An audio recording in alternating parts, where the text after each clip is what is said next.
દારૂ વિષયની વાત આજે કરશું.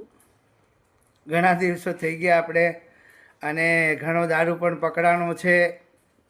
તો આપણે બુટલેગરોને પણ ઘણી બધી શુભેચ્છા દેશું કે સારું થયું.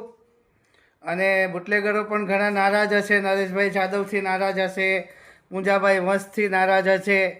બસ અમારા બેથી જ નારાજ હોઈ શકે કદાચ, કારણ કે બીજા કોઈ તો બોલતા નથી ને, અને બોલે તો પછી પાછા બોલવાનું બંધ કરાવી દે ભાજપવાળા છે એ લોકો કાંઈ વાંધો નહીં.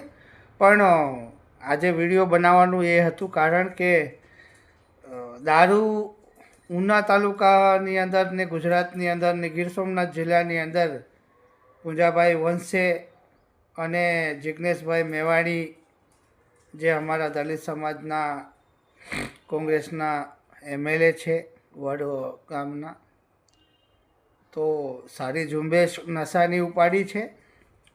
હું પણ કંઈક ને કંઈક એમની સાથે જોડાયેલો છું, કારણ કે ગુજરાતમાં નશો વધી ગયો છે. જેટલું પણ થયું સારું થયું, કાંઈ વાંધો નહીં. પણ આજે વિડીયો બનાવવાનો અર્થ એ હતો કે એટલું બધું થયું, બુટલેગરોના નામ આવી ગયા, બુટલેગરોના લોકેશન આવી ગયા, બુટલેગરો કોને કમિશન આપે છે ને કોની સાથે પાર્ટનરશિપ છે, કોણ પાર્ટનર કરી કટશિપ કરી રહ્યો છે, કોને કોણ લેટર લખે છે, કોણ સત્તામાં છે અને કોણ સત્તાની બહાર છે, અને કોણ વેચાવે છે અને કોણ વેચે છે, એ લોકો આજ સુધી ઉના તાલુકાની અંદર ક્યાંય પણ પકડાણા નથી. અને ક્યાંય પણ પોલીસે એ લોકોને પકડ્યા પણ નથી.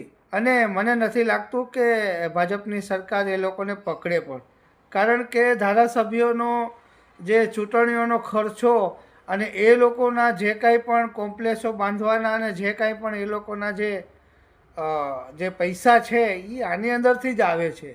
કારણ કે ગ્રાન્ટોના પૈસામાં પણ એ લોકોએ કૌભાંડ કરવું જોઈએ, અને આવી રીતના ગેરકાયદેસરના જે ધંધા કરાવે લોકોની પાસે, અને પછી એ લોકોને કહે કે ભાઈ અમે બેઠા, તમે કરો, જાગે ત્યારે જોશું. તો આ રીતે જે ચાલી રહ્યું છે ગુજરાતની અંદર, ખાસ કરીને ઉના તાલુકાની વાત કરશું, કારણ કે ઉના તાલુકાની વાત તો આપણે ઘણી કરી, કમસે કમ 1 વર્ષ કે થી ચાલુ જ છે ઉના તાલુકાની અંદર વાત.